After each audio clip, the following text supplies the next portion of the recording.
Hello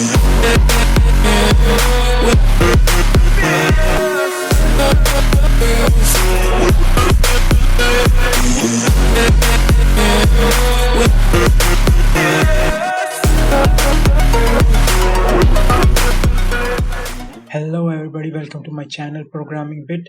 In this video we will see how we can talk to our program. So for this we use the input function. It is basically the opposite of print function. Print sends data to the console, whereas input function gets data from the console. Input function reads data entered by the user and return it to the running program. So input function is a return function, whereas the print function does not return us anything, and it is a very important function because if we do not talk to our program, then basically the program is of no use, and these programs are called def programs. So we will see input function with an example. Here I write input and then brackets, which shows that it is a function. So now if I run my program, so our cursor will start blinking, telling us to enter something, and if I enter something and enter it again, it will then exit from the program. And because we have not saved its returning value in any variable, so our value is lost.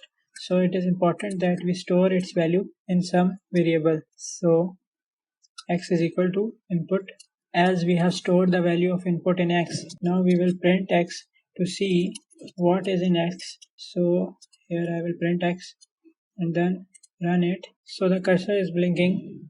I will write here again as str, and you can see here x is printed and x stores the value which we entered using the input function, because input is a return function. So in this example we were using input function without its arguments. Now we can enter any string in the input function. It behaves a little like a print function also.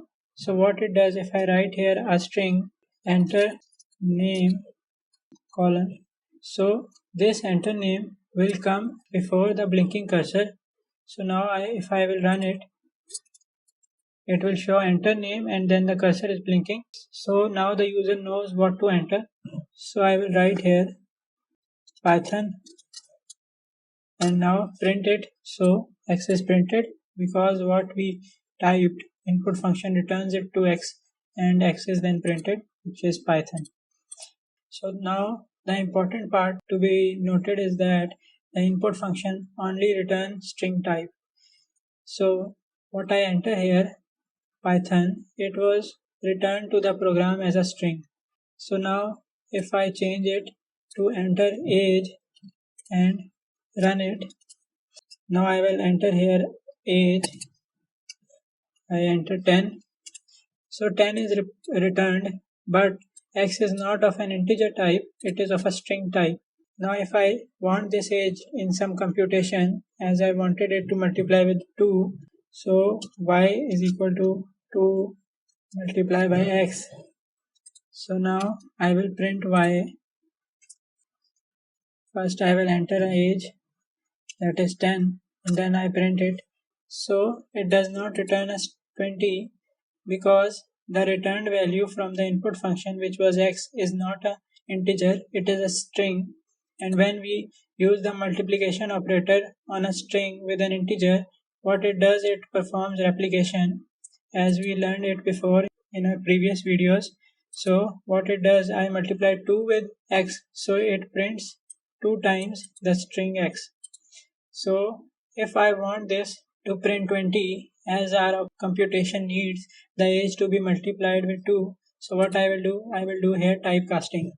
So I will typecast x into integer, and now when I will print, the answer is 20 because we have typecasted it. So typecasting, as I've told you before when we are learning typecasting, that it is very important when we need to get the user inputs. You can also do this stuff here. I will typecast it here. Now I will multiply it with x, so it will again give the same answer, 10, and the answer is 20. So it is a very important function of any programming language because we need our programs to be interactive with the user. So the input function is a main need of any program. So now coming to the second part of this video, we will see the conditional code.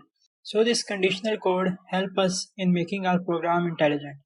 It allows the program to think and execute a certain code on the basis of the conditions given by the user. So in the conditional code, there are three main conditions: the if condition, the else condition, and the short form of if else elif. In Python, it is written as elif. In other languages like C and Java, it is if else. So these conditional instructions allow us to do something if the condition is true and to not do that thing if the condition is false. So first of all, we will talk about the if condition. Here, the pattern of writing this condition is strictly necessary. So first of all, the keyword if comes. After the if keyword, we will give one white space and then we will write the expression which will result in a true or false value. So the expression can be x greater than 2 and then we will write a colon. So this is the pattern for writing our if condition. And here I assign x is equal to 10.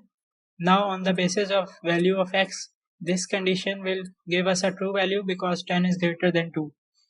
Now the instructions under the if condition will run because our condition is true, but we indent the instructions like this. We cannot write the instructions without indentation. So if we write this without indentation, it will not be the part of if condition, and if condition will give us error because we have not given the if condition an instruction to perform.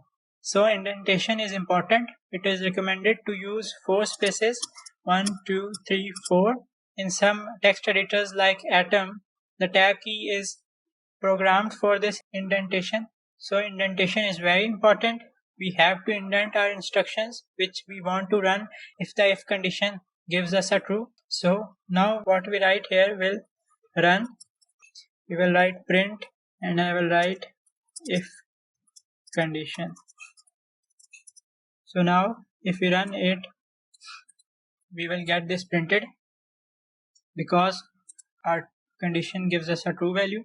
Another thing that is important is that all indentations should be of the same spaces. If we are writing this if condition and I write the second instruction with 3 spaces, this will not be the part of if condition, and I write here not if and then run it. So here it gives us an error that outer indentation level does not match. So we have to keep it at the same indent level. So now if I run it, it prints the both lines. Now if I go back to the first indent level, that is 0 spaces, now this condition will run after the if condition. So it does not matter that the if condition is true or not, it will print. We can see it by assigning our x 1. Now the condition is false, but our print statement not if will print as it is printing because it is not in this if condition. In Atom text editor, there is also a small arrow here before the if condition. If I click it, it will hide all the instructions written in the if condition. So it is very good to know that what is in the if and what is outside the if condition. So if I again click it, it will bring back the instruction. So indentation is very important as Python is a space sensitive language. In other languages like C and Java, we use these curly brackets to mark our if condition instructions. So in Python, we indent. Now, if we have a single line instruction, like here, I have a single line of instruction in the if condition. So we can also write it after the if condition in the same line. But if we have multi-line instruction, we have to indent all the instruction. So it became the part of the if condition. So now we will see the else condition. By using the if condition, we have only one way decision that if the expression of the if condition becomes true, it will print the indented block, and if the expression of the if condition becomes false, it will skip the indented block. Now by using the else after the if condition, we enable two-way decision. It means that if the condition becomes true, it will simply print the indented block under the if condition, but if the condition becomes false, it will not only skip the indented block of the if condition, but it will also run the indented block under the else condition. So in this way, we can give another set of instructions which are to be performed if the condition becomes false. So here we can see an example. I will write here if condition, and I will write here else, and again colon.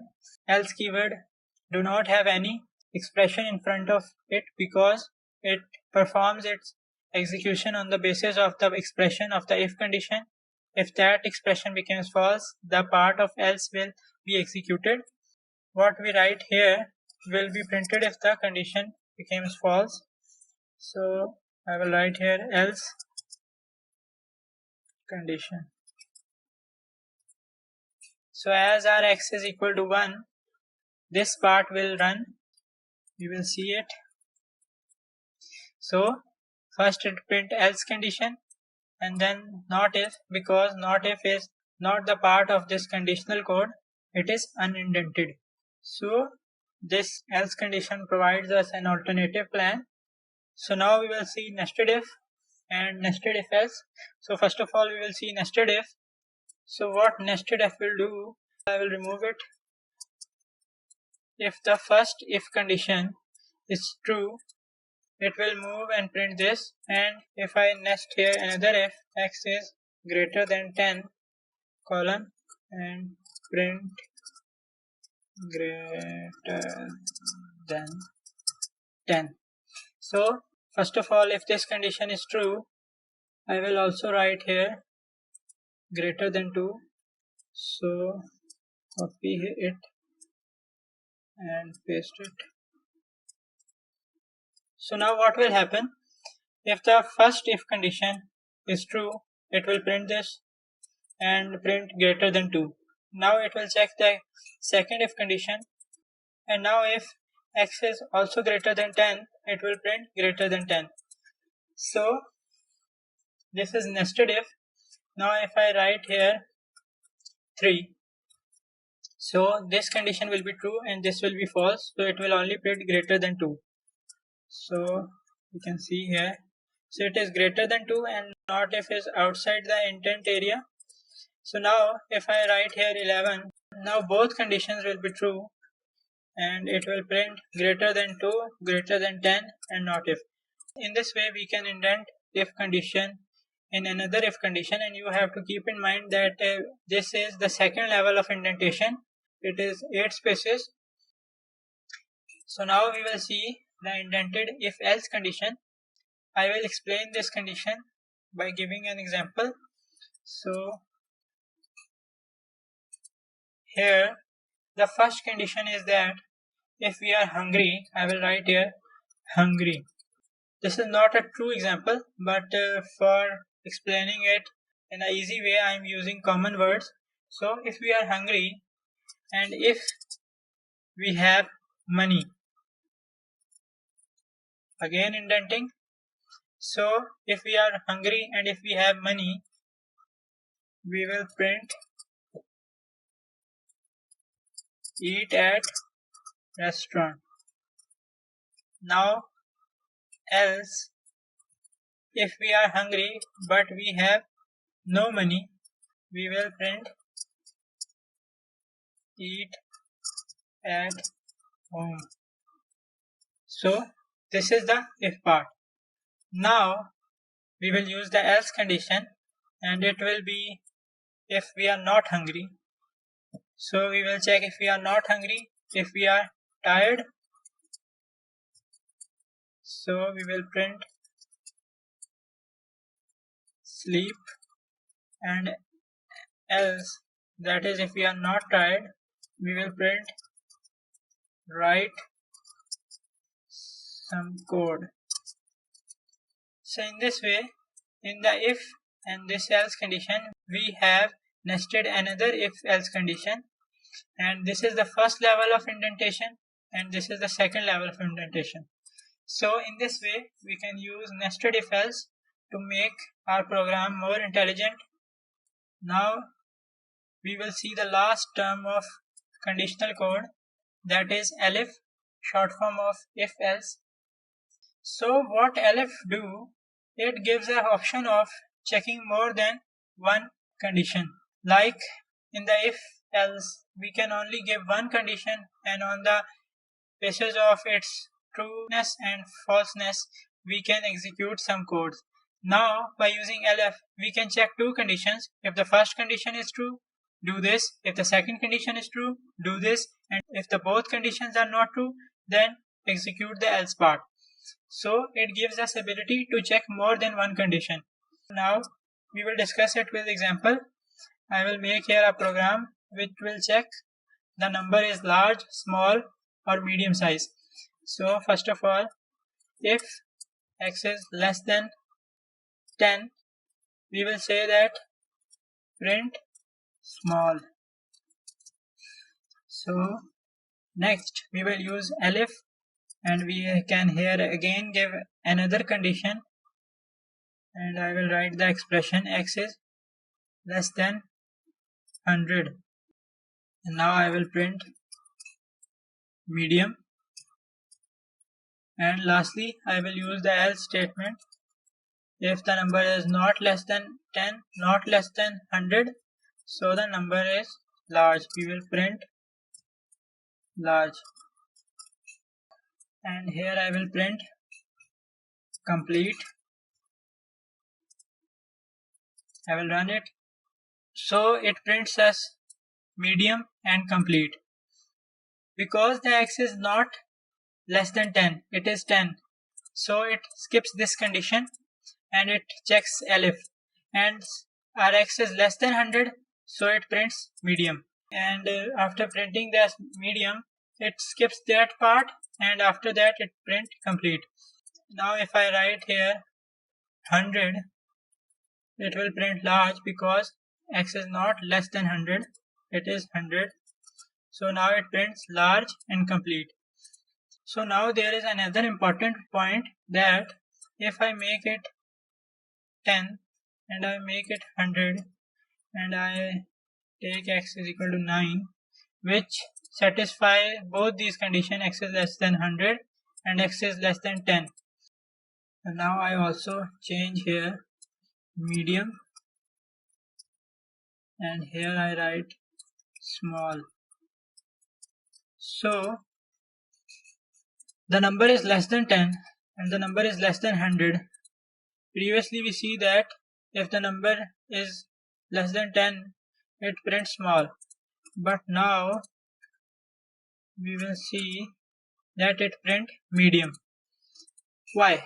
Because these conditions start to execute from top to bottom, and our first condition is true, so it will print the set of instructions indented under that condition and will not see the other conditions. So it satisfies x less than 10, but it will not print small because it will see that which condition is satisfied primarily. In this way, we use this if else condition. These conditions are very important.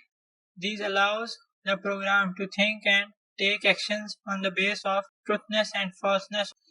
So this is all for this video. In the next video, we will see exception handling, and we will also build our first useful application in Python. So subscribe to my channel and don't forget to press the bell icon so you can get notifications of the rest of the course.